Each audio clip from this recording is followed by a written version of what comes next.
जब इस मार्ग में आ गए तो कई बार सत्संग में समझाया संतवाणी से, शास्त्रों के प्रमाण से, कि आप भोजन केवल उतना ही पाइए जो बिना औषधि के आपकी आंतें पचा ले और कब्ज ना होने पावे।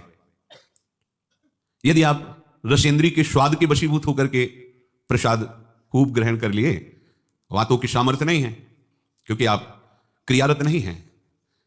अब अभी आपको 8-10 घंटे बराबर क्रिया करनी हो तो पच जाएगा गरिष्ठ पदार्थ, पर आपको क्रिया तो करना नहीं है ऐसी। रसेंद्री के स्वाद के वशीभूत होकर अधिक प्रसाद पालेंगे तो आपसे दिनचर्या नहीं होगी, उदास रहेगा मन।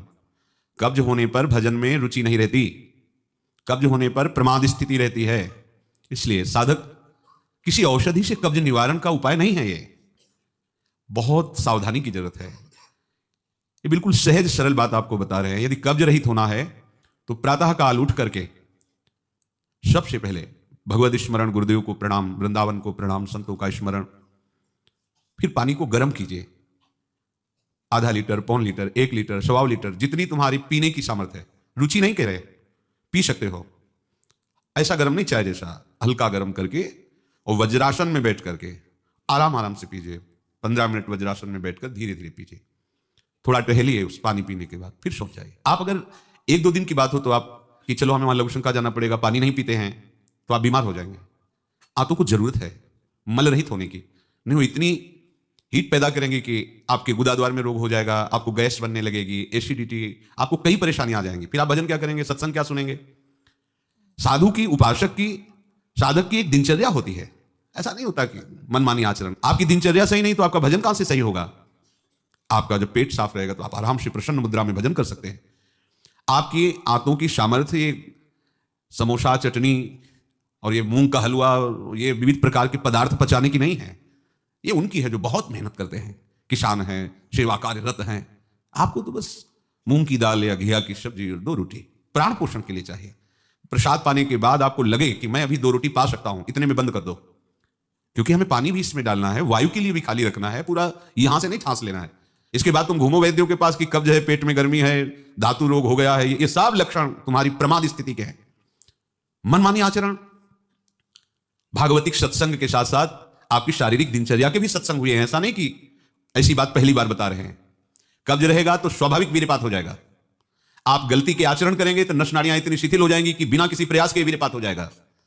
नाना प्रकार की मन की जो वृत्तियां हैं उनको रोकने के लिए पहले हमें थोड़ा शरीर को स्वस्थ रखना है। स्वस्थ रखने का मतलब चर्बी बढ़ाना नहीं है। हल्का भोजन, साधक हो आप, प्रभु के भोग में सब कुछ बन रहा है, वो पा रहे हैं, उनकी महिमा है। हम इतना ले लेते हैं, प्रसाद भी हो गया, अपना जीवन यापन करते हुए भजन कर रहे हैं। कम भोजन, बिल्कुल कम नहीं, पर कम भोजन ये हमारी आध्यात्मिक शक्ति को बढ़ाता है। अधिक भोजन, सात्विक हो तो भी तमोगुण बन जाता है। दूध सात्विक है, आप थोड़ा लेंगे सतोगुण प्रकट करेगा, और आप अधिक मात्रा में ले लेंगे, वही सतोगुण बढ़ाने वाला तमोगुण बढ़ा देगा, प्रमाद स्थिति ला देगा। पेट साफ नहीं हुआ और डालते चले जा रहे हो तो क्या होगा, हाथों में जलन, ताप ऐसा पैदा होगा कि प्लास्टिक की तरह खड़ा हो जाएगा मल, और वही आपके फिर गुदाद्वार रोग और भी कई तरह के रोग। आप समझते नहीं। अरे भजन करने के लिए हमें जो अध्यात्म में चलना है, हमारी ये शरीर रूपी गाड़ी स्वस्थ होनी चाहिए। प्रारब्ध वशात अचानक कोई भयानक रोग आता है, वो हमें प्रभु सामर्थ्य देते हैं, नाम भगवान सामर्थ्य देते हैं, हम जिनका जप कर रहे हैं। लेकिन हम प्रमाद स्थिति में, तुम इनको पदार्थों को अच्छा समझते हो क्या। प्राण पोषण के लिए केवल जरूरत है, और ऐसा मत समझे कि अच्छे पदार्थ खा, काहे को तुम मन की चक्कर में फंस रहे हो। संयम से चलो। पेट नहीं साफ हुआ, भोजन नहीं पाना मत। खीरा ले लिया, मूली ले ली, काम चला ले, एक बार दोपहर में पा ले 2 खीरा 2 मूली, बस शांत। प्राण पोषण के लिए हो गया, अपने आप साफ हो जाएगा। सुबह जब पानी पियोगे एकदम साफ हो जाएगा। नहीं, भजन कहां है, कहां है वो वृत्ति जिससे हमें श्यामा श्याम के सुख वाला बनना है। बस यही दुख में घूमते रहो, फिर शाम के बना, दोपहर के बना, सुबह बना, फिर भी तृप्ति नहीं होगी। मान लो मेरी बात, ये माया की चाल है। साधु अपने शरीर पर शासन करता है, इंद्रियों पर शासन करता है। शरीर को जितनी आवश्यकता बस उतना कठोर बनो, इस बात के लिए, अपने लिए कठोर बनो, दूसरे की पवाने के लिए नहीं। दूसरा तो भगवत स्वरूप मान। अपने लिए, हर साधक अपने लिए शासन रखे। पहले से देख लो, एक दिन पा के देख लो, मेरा 4 रोटी से काम चल जाएगा, बाल भोग की जरूरत नहीं। मत पाओ। जब आपका पेट साफ नहीं तो बाल भोग रुकेगा नहीं, राज भोग रुकेगा नहीं, क्योंकि बर्बाद ना हो जाए ना, वो शयन भोग रुकेगा नहीं। अब वो फूलता चला जा रहा है, क्रम से मल की परत पे परत जमती चली जा रही। आप इनको समझिए। अभी आप परमार्थ के मार्ग में चले हो, आपको बहुत जरूरी शरीर को हल्का और स्वस्थ रखना, नहीं आपसे भजन नहीं हो पाएगा। ये एक दिन का विषय नहीं कि आप सत्संग में आकर बैठ गए हो गया। आपको नित्य सत्संग करना है, आपको नित्य वाणी पाठ करना है, आपको नित्य भजन करना है। आपकी दिनचर्या, आपका खान पान बिल्कुल संयमित होना चाहिए। देखो, यदि आप गंदी बातें करोगे, गंदी हरकतें करोगे, तो विश्व में कोई ऐसा वैद्य नहीं कि आपको ब्रह्मचारी दवा से बना दे। मान लीजिए, हमारी प्रार्थना मान लीजिए, यदि आपने अंगों को छेड़ा नहीं है तो लिख लो, आपका ब्रह्मचर्य क्षीण नहीं हो सकता। मानसिक चिंतन गंदा, प्रक्रियाएं आपकी गंदी, खान पान आपका ठीक नहीं, तो एक रोके आप देखते जाना, आपको भजन में रुचि क्या, शरीर को नहीं संभाल पाओगे। मान जाओ मेरी बात। 24 घंटे में प्राण पोषण के लिए 2-4 रोटी काफी है। अरे संतों ने तो कई कई दिन भोजन नहीं मिला है, भजन एक तार चला है। आप भजन के लिए आए, भोजन बट वो क्या भाई, भोजन के लिए थोड़ी आप आए हो, भजन के लिए। सृष्टि में किसी भी पदार्थ की कमी नहीं, माया रचित है, वो ऐसे बढ़ते चले जाएंगे। अपने को एक सीमा रखनी खान पान की। एक नए साधक को देखा कि भोजन पाने के समय एक रस्सी में गांठ बांधे हुए थे इधर और इधर, और जब उसी गांठ से गांठ ऐसे फिट करके बांध लिया भोजन पाने के पहले, बस जहां पाए तो रस्सी टाइट, जहां रस्सी टाइट हुई तो बस छोड़ दिया, भोजन में छोड़ दिया ऐसे। फिर कोई कितना भी प्रयास कर नहीं पाते था।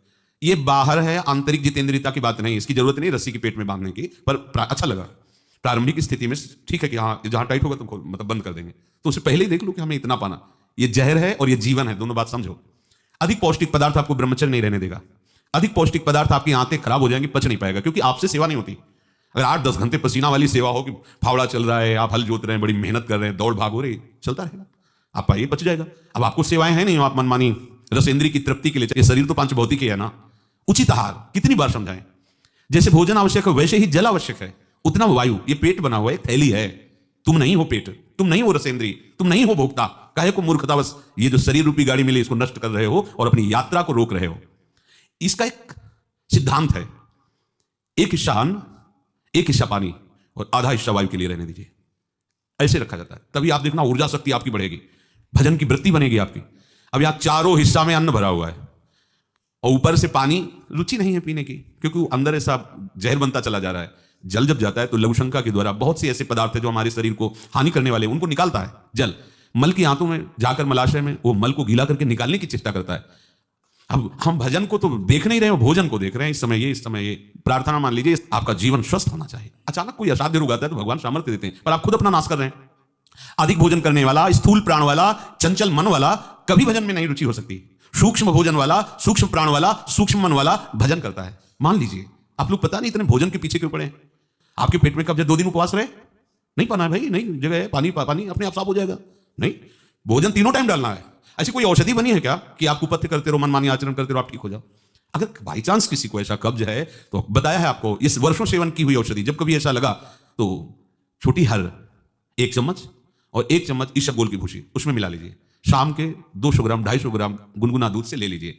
ये ऐसी है कि आपको बार बार परेशान नहीं करेगी, पर ये धीरे से आपके कब्ज को, क्रम को नष्ट कर देगी। जो अंदर बना हुआ कब्ज है वो धीरे धीरे कई दिनों तक बराबर लेते रहिए। पकवान, गरिष्ठ पदार्थ ये उपासक के लिए वैसे ही अनुकूल नहीं, भले कब्ज ना होती तो भी अनुकूल नहीं। आप मूंग का हलवा पाएंगे, आप बादाम पिस्ता पड़े हुए पदार्थ पाएंगे, आप भजन करेंगे कैसे? मतलब क्या केवल रसेंद्री की तृप्ति ही हमारा उद्देश्य है क्या? कैसे तुम्हें ये बात अच्छी लगती है कि हमें पदार्थ भरपेट पाने? अरे हमें भरपेट भजन करना है। अब वो देखने को नहीं मिलती वो बात जो पुराने साधकों में एक जलन होती है, एक ताप होता है भगवत प्राप्ति के लिए। हर समय भजन के लिए व्याकुल रहता है, उपाय करता रहता है, नई नई युक्तियां सोचता है भजन के लिए। और हम नई नई युक्तियां सोचते हैं भोजन के लिए। आज ये कब तक खाते रहोगे? शरीर को कब तक पोषित करते रहोगे? मरेगा, नष्ट होगा। जिस काम के लिए है वो काम बना लो, ये तुम्हारा शरीर नहीं है, तुम शरीर नहीं हो, ये नष्ट होगा। मान लीजिए आप यदि गलत क्रिया नहीं कर रहे हैं और आपका पेट साफ है तो विश्वास मानो ये ब्रह्मचर्य वो चीज नहीं कि स्वाभाविक नष्ट होती जाए। जिनको ये है कि होती है, तो यदि 8 दिन में आपने नष्ट किया है और अब आप रोकना चाहते हैं तो वर्षों आप नहीं रोक सकते। वो 8 दिन 10 दिन के अंतर्गत नष्ट होगा, स्वाभाविक नष्ट होगा। अगर आप छेड़ेंगे नहीं तो धीरे धीरे अंतराय बनता चला जाएगा, एक दिन आप ब्रह्मचारी हो जाएंगे। अगर आप कोई ऐसी गलत क्रिया करते हैं, गलत आहार करते हैं, तो ही ऐसा है। नहीं, ये कोई ऐसी नहीं कि स्वाभाविक प्रवाहित होता रहे, ऐसा नहीं। ये आपकी गलती का परिणाम है। आपने बहुत ही गलत कार्य किए, अपने ऊपर गलत किया, इसीलिए आपकी दुर्दशा है कि आपकी धातु जाते। ये धातु रुक जाते किनको होते हैं? विषयी पुरुष को, पामरों को, जो नीच प्रकृति से नीच क्रियाएं करते हैं। ऐसे ये धातु कोई ऐसी चीज थोड़ी कि स्वाभाविक निकल जाती है, ऐसा नहीं है। एक मनोवाह नाड़ी है अंदर, भीष्म पितामह जी परम ब्रह्मचारी हैं, वो वर्णन करते हैं। अगर उसको ताप नहीं पहुंचा मनोवाह नाड़ी को तो वीरपात हो ही नहीं सकता। ये तभी पात होता है जब उसका ताप की 2 प्रक्रियाएं, पहला चिंतन, दूसरी क्रिया। अगर आपने कामाशक्त होकर चिंतन किया तो कामाग्नि मनोवाह नाड़ी को ताप से युक्त कर देगी। अब वो क्रिया हो ना हो, वो आपका नष्ट हो जाएगा। आपने कोई क्रिया की तो नष्ट हो जाएगा, नहीं, कोई सवाल ही नहीं उठता। ये नई नई अवस्था के बच्चे धातु रोग से ग्रसित हो रहे हैं, कमर दर्द कर रही है, आंखों में कम दिखने लगा है, ये परेशानियां वो परेशानियां, इसका कारण आप हैं। आप देखिए ना, इस विषय पर कोई चर्चा नहीं करना चाहता, ना सुनना चाहता, केवल पशुवत आचरण के लिए छूट मिल जाए बस। सावधान रहिए, ये जीवन खिलवाड़ नहीं, चाहे आप गृहस्थ हो चाहे विरक्त हो। ये जो ब्रह्मचर्य है ये आपको अच्छा गृहस्थ बनाएगा, ये ब्रह्मचर्य आपको अच्छा उपासक बनाएगा। अगर आप इसको यूं ही छीण करते रहे, चाहे गृहस्थ हो या विरक्त हो, तो आप किसी काम के नहीं रह जाएंगे। ध्यान रखना, किसी काम के नहीं रहे। कुछ दिनों के बाद आपके शरीर में जगह जगह पीड़ाएं होने लगेंगी, चिंतन आपका सामर्थ्यशाली नहीं रह जाएगा, स्मृति शक्ति आपकी लोप होने लगेगी, और जिसे आज की भाषा में डिप्रेशन कहते हैं उसके शिकार हो जाओगे। देख लेना, आप देख लेना, मान लेना, ब्रह्मचर्य ऐसी सामर्थ्यशाली, एक बार श्लोक बोलो कंठस्थ हो जाएगा। अगर शरीर स्वस्थ है, कोई अन्य औषधियां या अन्य इस तरह के विकारात्मक पदार्थ अंदर नहीं जाते, और ब्रह्मचारी तो एक बार बोली बात बोल लो, चाहे जब सुन लेना जीवन में सुनाई दे देगी। आपको स्मृति नहीं, प्रभु की स्मृति नहीं, आपको अपनी दिनचर्या की स्मृति नहीं। साधक का दर्शन मात्र सुख प्रदान करता है। कैसा आपका कैसा स्वरूप होता जा रहा है, कैसी आपकी भावना बनती जा रही है, कैसी आपकी दिनचर्या होती जा रही है, कभी लौट कर देखो ना अपने जीवन में। सबसे प्रार्थना है, केवल प्राण पोषण के लिए ही भोजन है, स्वाद के लिए नहीं है। ये इंद्रियों के विषयों में मत फंसो। कुछ दिन तो आप ऐसा करके देखो। अब ऐसा भी नहीं कि हट करके आप शरीर को नष्ट करने वाला चेष्टा शुरू कर दो, भाई आधी रोटी पाएंगे या ऐसा नहीं, तो कई दिन चलेगा। युक्ताहार विहार से उचित भोजन करो। कई बार कहा है, शरीर को यदि कमजोरी महसूस हो रही तो दूध ले लिया, नहीं महसूस हो रही तो हाथ जोड़ दिया। नहीं आवश्यकता नहीं, जब होगी तो ले लेंगे, घर ही तो है ना। आवश्यकता है फल ले लीजिए, नहीं आवश्यकता है नहीं डालेंगे शरीर में। फल क्यों डालें, जरूरत नहीं तो हम क्यों डालें। जितनी आवश्यकता उतना भोजन पाया, नहीं तो राधे श्याम और पाइए आप। हमारा एक बार से काम चल जाता है, भोजन से नहीं पाना, 3 बार बाल भोग राज भोग, सब क्यों आप इस पे परेशान हो रहे। ऐसी ये दिनचर्या आप लोगों की कोई भी हो ठीक नहीं है। आप भगवदाकार वृत्ति नहीं कर पाएंगे। वृत्तियां तो वही, चाहे शरीर में लगा लो चाहे प्रभु में लगा लो। तो यहां प्रभु कह रहे योन्ता सुखोन्तरा रामस, जो केवल अपने आराध्य देव के सुख में सुखी रहता है, आराध्य देव के सुख वाला है। और यहां विषयों के सुख वाला हम बनना चाहते हैं और चलते हैं परमार्थ के मार्ग पर। सावधान रहिए, बाह्य विषय दुख योनया है, आप देख लीजिए, भगवान के वचन है, इनसे दुख ही प्रकट होगा। उचित आहार, बहुत संयम चाहिए साधु को, बहुत संयम चाहिए। चाहे साधु का मतलब हम केवल भेष से नहीं ले रहे, साधुता के मार्ग से ले रहे हैं, भगवत प्राप्ति के मार्ग से ले रहे हैं। ये आहार विष भी है और अमृत भी है, दोनों बातें जान लीजिए। क्षुधा रूपी व्याधि की केवल चिकित्सा भोजन से करनी है। ये बिलासिता बंद करो अपनी जबान की। बनने को सृष्टि में सब कुछ है, सब कुछ के भोक्ता हो क्या तुम? ऐसे श्री जी की रसोई में सब कुछ बन रहा है, तुम सबके भोक्ता हो क्या? प्रसाद में वो देखा जो हमारी आते पचा सकती, थोड़ा डालो, रात दिन भजन में रहो। जो अधिक भोजन करने वाला है वो मानसिक निरंतर नाम जप नहीं कर सकता, पक्का नहीं कर सकता। बातें बनाने से नहीं होती, जब मार्ग में चला जाता है तब पता चलता है। अगर आप अभी सावधान नहीं हुए तो आगे चलकर आपका शरीर और गिरेगा अवस्थागत, और भी रोग आ सकते हैं। फिर आप क्या करेंगे? मन प्रभु में नहीं लगाए तो फिर आप क्या करेंगे? गया ना जीवन। हमें वर्तमान में अपनी साधना का फल देखना है। आगे भगवत प्राप्ति होगी, प्रेम में डूबेंगे, वो प्रभु जाने। हमें वर्तमान में ये फल देखना है कि मेरा हर समय भजन होता है कि नहीं होता। जो उपासक केवल भगवत सुख में मगन रहता है, हमारा सबसे बड़ा साधन का फल है स्मृति। निरंतर हमारा चिंतन, चेष्टाएं, मनन, कथन, श्रवण मेरे प्रभु का ही होता है कि नहीं। प्रमाद स्थिति वाला कर सकता है। पेट बढ़ता चला जा रहा है, चर्बी शरीर की बढ़ रही, उठने झुकने में परेशानी, भजन करोगे? ये ऐसा क्यों हो रहा है? बिना आहार के हो रहा है क्या? अभी चलो आप ठीक से, अभी सूख जाओगे, अपने आप सही हो जाओगे, तुमको कोई दवा खाने की जरूरत नहीं है। आपका तप बढ़ेगा, आपकी पवित्रता बढ़ेगी, आपका तेज बढ़ेगा, आपका वजन बढ़ेगा। अल्पाहार करो, शांत प्रसन्न रहोगे। देखो ना, जब पेट साफ हो, शरीर स्वस्थ हो, शांत एकदम, मन बुद्धि एकदम सतोगुण में स्थित है, आनंद आ रहा है। 2 रोटी दोपहर के लिए ली, 2 रोटी शाम के लिए, खूब भजन करो। बनने को कुछ भी बने, यही तो खास बात है। हर वस्तु उपस्थित है, लेकिन आपको केवल अपने जीवन पोषण के लिए लेना है। ये थोड़ी कि सब कुछ है। यही आपकी जितेंद्रियता की परीक्षा है। जो अच्छे पदार्थ बने उनकी अच्छी भावना मत रखो, वो तुम्हारे भजन के नाश का कारण बनेंगे। ये हम अनुभव की बात करते हैं। थोड़ा ले लिया, कभी बाई चांस वाली बात अलग है। थोड़ा गुलाब जामुन बट रहे, एक रख, मन कह रहा 20, एक रख दीजिए बस। पहली बार कह दिया, अब दोबारा हमसे मत पूछना। कोई पदार्थ थोड़ा रख लिया, आपकी बात को समझो। ये प्रवचन में कहने की बातें नहीं, पर इसलिए समझा रहे कि जैसे घर के सदस्यों को, तो ऐसे हम आपको बता रहे, घर के सदस्य जैसे, ये बहुत आवश्यक है। ये भोजन जहर भी है, अमृत भी है, दोनों बातें समझ लो। ये आपका जो समय बर्बाद हो रहा है ना, नींद, प्रमाद स्थिति, निरंतर भगवदाकार वृत्ति न रहना, ये सब इसका मूल कारण आपका आहार है। कई दिन भोजन नहीं मिलता साधुओं को, ऐसा तो नहीं कि ऐसे कहीं डाउन मिले, ऐसा नहीं होता। उनका सिंहवत स्वभाव रहता है, क्योंकि संयम, साधु का अस्त्र संयम है, उपासक का अस्त्र संयम है। मान लो आप लोग संयम के मार्ग पर चल रहे हो, उतना केवल भोजन आज से पाओ। हमारी प्रार्थना मान लो, आज्ञा मान लो, उतना पाओ। सेवा में तुम्हें थकान न महसूस हो, प्रमाद स्थिति न हो, पेट में कब्ज न हो, और मन प्रमाद में स्थित न हो। सूखी रोटी और दाल पाने वाले का मन काम चिंतन नहीं करता, ध्यान रखना। वो हलवा पूड़ी कचौड़ी रसगुल्ला खा के देख लो, अगर काम चिंतन न हो तो बताना। ये प्रवचन पर्सनल है, आपके लिए है, अपने लिए है। इसको धारण करो, तभी आगे बढ़ोगे। आप खान पान अपना ठीक नहीं रखेंगे तो साधना आपकी नहीं बनेगी, आप निराश हो जाएंगे भगवत मार्ग से। और प्रमाद स्थिति जरूर आ जाएगी अच्छे पदार्थ पाने वाले को। आप चैन से सो नहीं सकते, इंद्रियां आपको सोने नहीं देंगी।